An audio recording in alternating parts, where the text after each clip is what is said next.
Hey fam, want to check out Roland Unfiltered, the blackest show on all of digital, cable, and broadcast. Check out our audio podcast.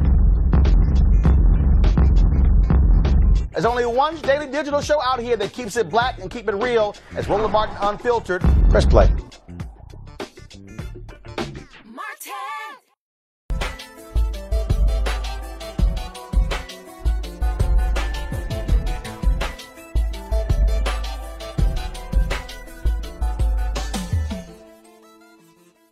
How do we get folks to think big, to see that there's huge world out here of possibilities, unlimited possibilities, to actually dream in black? Well, that's what the folks at AT&T are doing with their hashtag HBCU Unlimited initiative, which focuses on black culture and pride. Now, when it comes to HBCUs, oftentimes we hear about the bands of fraternities and sororities and other aspects of black HBCU life. But we chose to go a different route. We wanted to focus on HBCU professors who are doing innovative work in expanding the horizons of their students. I teach at Bowie State University Intro to Biology for majors and non-majors, General Genetics for majors, Heredity for majors and non-majors, and freshman and senior seminars. My research is around aging and skeletal muscle. I am by trade a human geneticist, but my research is aging skeletal muscle, and then I mentor students because I want them to be better than I was and to have a role plan and not have to make the same mistakes. All right, so when you say aging, so what is your focus? What are you trying to do with your research? So as you get older, you lose muscle mass and strength. So I want them to live longer, healthier lives. So I want to increase health span, not just lifespan. So that means, well, actually around the age of 30, aging of your skeletal muscle takes place. But it's not until 50 to 70 that you actually see the results of it. So I want to extend that period so that people aren't actually experiencing sarcopenia, which is the aging of skeletal muscle, till their 70s or 80s. So that they'll have healthier years and not just longer unhealthy years. So when you say you begin to see it at 50, okay, so I turned 50 2 weeks ago. Okay. So what are you looking for? What are you looking?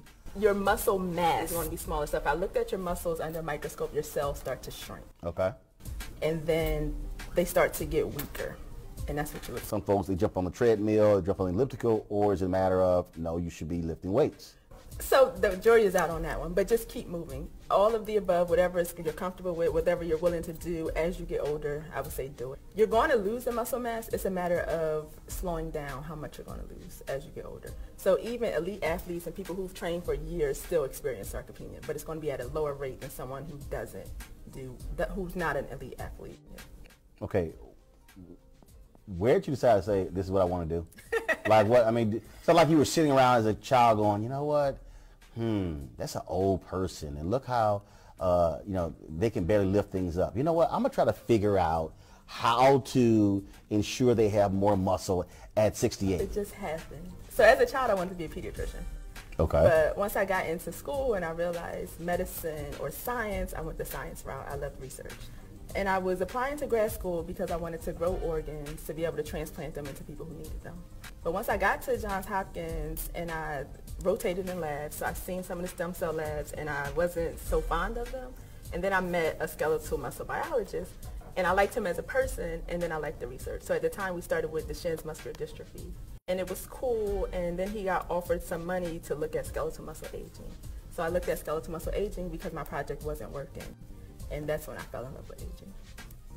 And so when you so for you, I mean, being a black woman, I mean, you're looking at the possibilities. You're dreaming about those possibilities, and so that has to be exciting to sit there and go, ooh, that worked. Okay, now we got to figure out, can that work somewhere else, and then break this whole thing apart. So this is sort of like a constant puzzle. It is. It is. But that's the joy of science. Like, we don't even know everything that we don't know. So there's always going to be something new to discover, something new to investigate. And I think that's why it helps that I came back to HBCU to hopefully train other young black scientists to go out into the field and study new things. And it also because there's not a lot of scientists who study diseases that affect African Americans or even have African Americans as subjects to see things that ails us. So if we can motivate the younger generation, maybe we'll see changes in that. Is it important for you to get your students to, again, to think beyond even what they know and to understand, is to dream bigger and say, look, this is possible for you to do this, for you to be a scientist, for you to discover new things, for you to discover new treatments, and not just somehow think that it's reserved for somebody who doesn't look like you. That's exactly why I'm here. So I came back to HBCU so I would be an example for them. I was a first generation college student. I didn't know how to navigate. I didn't know what I didn't know. And in fact, I almost didn't go to school because I couldn't find a cosigner. So it's like to be here and have my story as an example for them, something tangible that they can obtain to be, does drive me. Today's generation aren't necessarily as inquisitive as we were.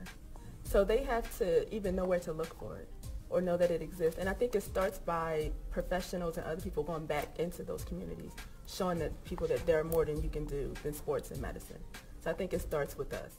For more information, go to www.att.com/dream-in-black.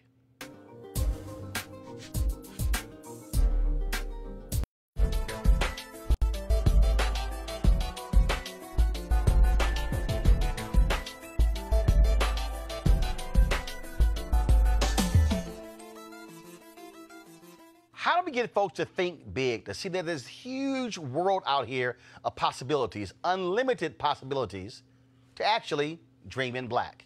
Well, that's what the folks at AT&T are doing with their hashtag HBCU Unlimited initiative, which focuses on black culture and pride. Now, when it comes to HBCUs, oftentimes we'll hear about the bands of fraternities and sororities and other aspects of black HBCU life. But we chose to go a different route. We wanted to focus on HBCU professors who are doing innovative work and expanding the horizons of their students. How are you preparing students for a different world we're living in? This is not, I mean, we're seeing church membership on the decline, people actually watching online. And so how are you getting students today to understand that it's a whole different world than probably the world they grew up in going to church? What we're doing is we're really training the next generation of religious and faith leaders, not only for congregations but also for communities. We recognize that not everyone coming to seminary may find themselves within a congregation, but there are individuals who come to seminary who want to go out in different walks and different paths in their ministry. We provide that type of education that translates not only across churches but across broader swaths of society. And that is deep built into what this institution is. How are you making sure these students are thinking as broad as possible so they can understand all the possibilities, as opposed to, oh, church, this is the only one pulpit, model. this is the only way you do it? So what we do at the Proctor School is make sure that we pair up our students with dynamic and diverse ministry partners that are not only in churches but also throughout all sectors of society. You can find our seminarians at Richmond Hill right here in Richmond, Virginia, a center that's dedicated to bringing peace to the city. You can find our seminarians in schools, in public schools. You can find our seminarians here on campus integrating their knowledge with undergraduate students here in various venues. So we understand that ministry is dynamic, it is diverse in the 21st century. We're preparing those students to continue to go out in a diverse environment because we know that church just doesn't occur at 11 o'clock on Sunday mornings. How would you think black, dream black, and preach black? We are a seminary that understands that the worth, value, and dignity of our humanity is deeply imbricated with how we are as a people, as a black people. That blackness imbues itself not just in the color of our skin, but in the ways in which we understand and cognate God in the world, the same God that has continued God's journey with us across these centuries to ensure that we are still fighting for freedom and justice in the world, and the same God who affirms our dignity and the variety and depth and diversity of our black culture and our black humanity.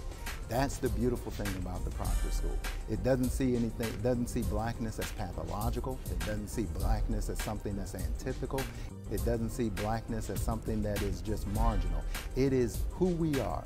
When we look at the image of God, when we talk about the Imago Dei, when we are made in the image of God, God made us in God's image. And our blackness, our culture, our heritage, and our history is part and parcel of that divine gift of who we are as a people. So your district name is one of the seminaries changing the world. What does that mean, and how does it feel being recognized as one of those critically important seminaries? I think it affirms what we're doing as our mission. It affirms what we've done since the founding of this institution in 1865 and the founding of the seminary, formerly as the Graduate School of Religion in 1941. It affirms the vision that we have of providing a prophetic message and prophetic leaders dedicated to going out into the world to transforming the world. It also affirms that we've built an infrastructure, that our curriculum, the ways in which we offer scholarships to our students, the ways in which we offer co-curricular activities. We take students to Africa each and every year to ensure they're connecting with the continent and also connecting with our diasporic brothers and sisters in the Americas. It also means that we are designed and engineered for innovation to continue to deliver a transformative message grounded in the liberating gospel that is the gospel of Jesus. So what it does do is it affirms us institutionally, it affirms us holistically, and it affirms a vision of a seminary dedicated to going out and living out the message of the gospel in the world in a way that is unapologetic, in a way that is contemporary, a way that is affirmative of black people, black history, and black culture, and in a way that welcomes everyone everyone to not only this seminary, but everyone to a transformed world where we're all valued for who we are, not in spite of our differences, but because of our differences. Because God creates creation in all of its diversity and all of its humanity. For more information on the AT&T HBCU Unlimited initiative, please go to att.com/dream-in-black.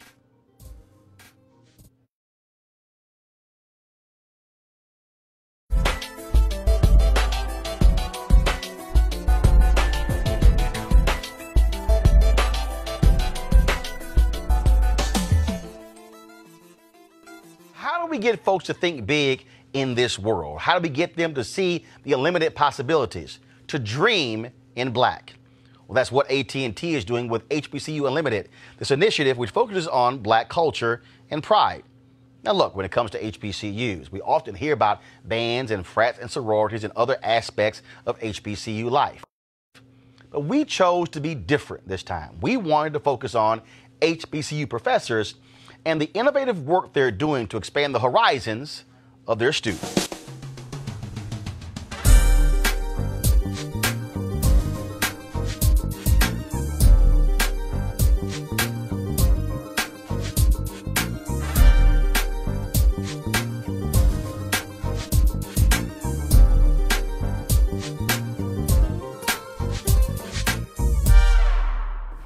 Dr. Cornegay.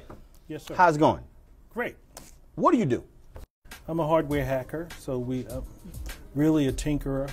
I tinker with things, most likely, more often electronic devices, and to figure out how they work and what their weaknesses are. How did you dream big? How did you think about the possibilities of what you can do with that and turn into a career? What were you thinking about that at an early age? I used to have crazy dreams back then, and I never understood what they were until much later, until I got to college, maybe. But I always would dream about numbers and binary numbers, number sequences. So I would always dream. So that's probably what prompted me to start out as a math major. So I started out as a math major in college. And then my sophomore year, my math professor pulled me aside and said, well, what are you going to do for the summer? And I said, well, I don't know. So she said, well, here's two opportunities. And so she said, oh, you can go to Prudential. The other option was to go to Bell Laboratories and to do some engineering stuff. I said, cool, I've never done that. What is engineering? So it was officially called engineering, but for you growing up, it was called tinkering. Yes, yes, yes. And so you go to Bell Laboratory? Yes, I did. I went to AT&T Bell Laboratories. What was it about it that sort of just blew you away? That caused you to say, oh man, there are no limits here. That I could this thing could go anywhere. It was a number of things. It was the place, the energy of the place, the innovation. This is a place where creativity, your ideas come to life. And they created this environment, and they had tremendous resources, and you had all these brilliant people, especially people that looked like me, who were engineers. Upon graduation, I moved back east, went to work for IBM, T.J. Watson Research Center. I was one of the 3,000. I was the only 4 African-American research staff members. Talk about why it's important for us to encourage, not just young folks, but just encourage people to dream big. If you don't dream, you will never fulfill your destiny. But you have to see yourself, and you have to project it, and you have to speak it into existence. But first, it starts with the visualization. Mm-hmm. Is it important for you in what you're doing to get students to understand that they have to think bigger, broader, not in once exposed that they may have thought their future as an HBCU student was this, and really what you're seeing is no, it's Oh yes, well, it's you can actually box it. the next Mark Zuckerberg is going to come from Morgan State University from this lab. This is someone who's going to think big and have some sort of lead, come up with this innovation that will lead to the next social media craze. So I think I'm always encouraging them to think big and to go beyond. And I give them a lot of latitude, but I expose them to the different aspects of our business, the academic. They do internships so that they, they're pulling their own red wagon, but ultimately I do have some that have that entrepreneurial spirit.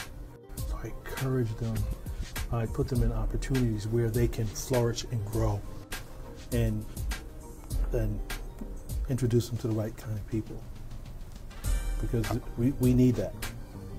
For more information, go to www.att.com/Dream in Black.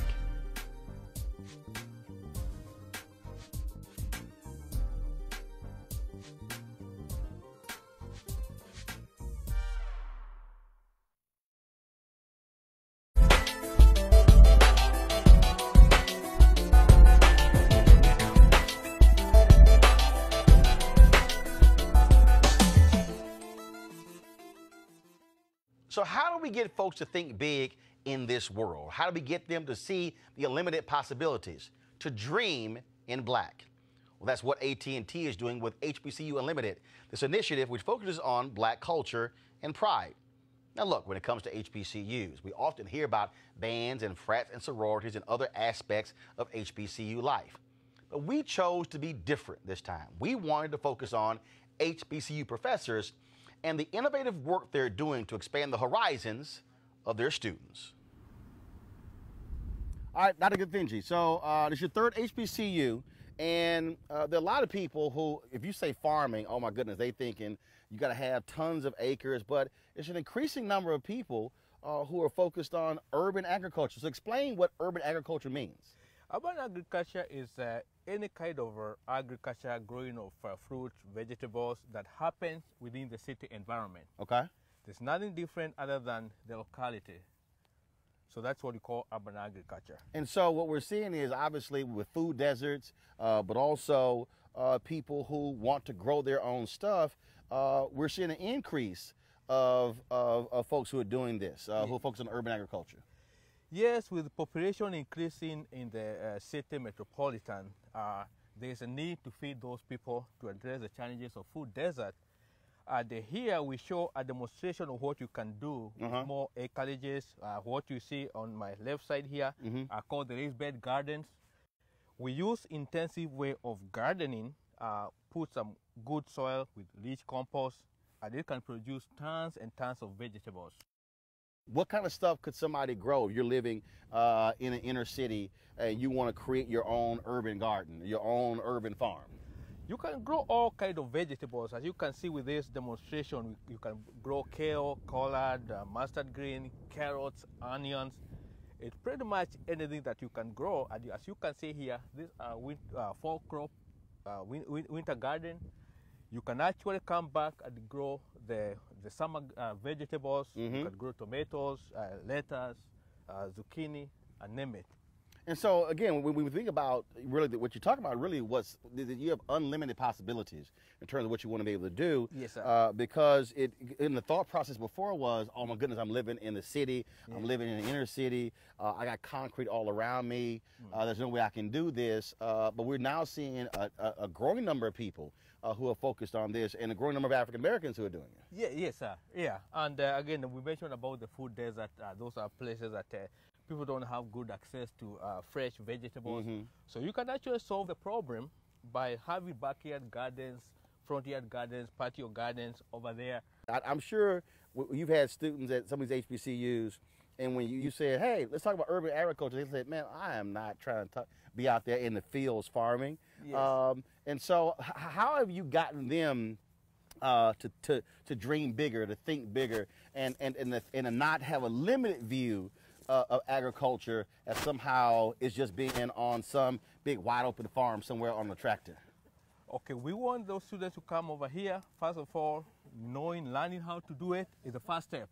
If you come here and you see actually the possibility that we have here, we are telling them you don't have to have tons of acreage of farm to do gardening, to do farming. You can actually do it in a small acreage situation.